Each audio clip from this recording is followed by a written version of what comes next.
Welcome to VBC on TV. నేను Prasanna. Strong room భద్రతపై Praja Shanti party అధ్యక్షులు కేఏ పాల్ సందేహాలను లేవనెత్తారు. ఈవీఎం స్టోర్ చేసిన స్ట్రాంగ్ రూమ్ భద్రతపై తమకు అనుమానాలు ఉన్నాయన్నారు.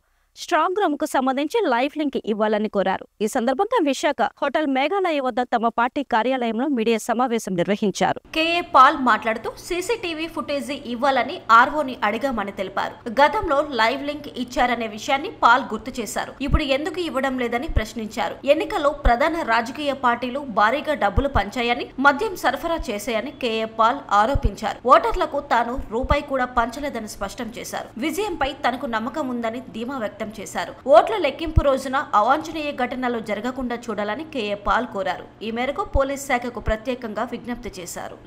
పార్లమెంట్ ఎలక్షన్ విశాఖపట్నం 7 స్ట్రాంగ్ రూమ్స్కి నలుదిక్కుల సీసీటీవీ కెమెరాలు పెట్టి ఆ లైవ్ లింక్ మాకు క్యాండిడేట్లకి ఇవ్వాలని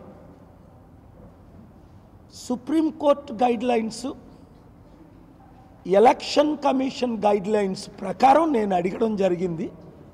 14th వీరి సమక్షంలో వారు కూడా ఇండిపెండెంట్గా అడగడం జరిగింది.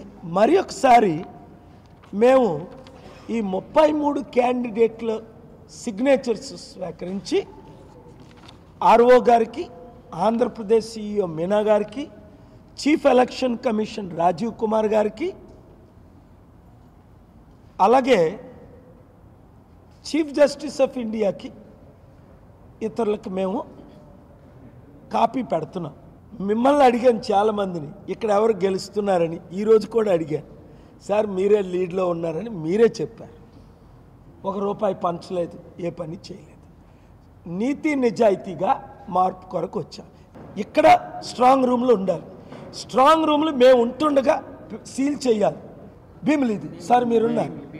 తత్మయం రాత్రంతా వెయిట్ చేసాం, రాలా. డాక్టర్ మల్లికార్జున్ గారు, మీ మీద నాకు అనుమానం లేదు, కానీ మీరు రిటర్నింగ్ ఆఫీసర్, నేను క్యాండిడేట్ కనుక నేను చెప్తున్నా, నాకు ఎవరి మీద నమ్మకం లేదు. పోలీస్ ఫోర్స్లో ఎవరి, central CRPF, central force, state police, state officers, ముగ్గురిని మేము నమ్మట్లేదు. 1% నమ్మట్లేదు. ఈరోజు ఈ ప్రెస్ మీట్ ఒకే ఒక కారణం, అవినీతి జరిగింది, అవినీతి జరుగుతుంది, అవినీతి కంటిన్యూ అవుతుంది, మేమేం చేయలేని పరిస్థితి.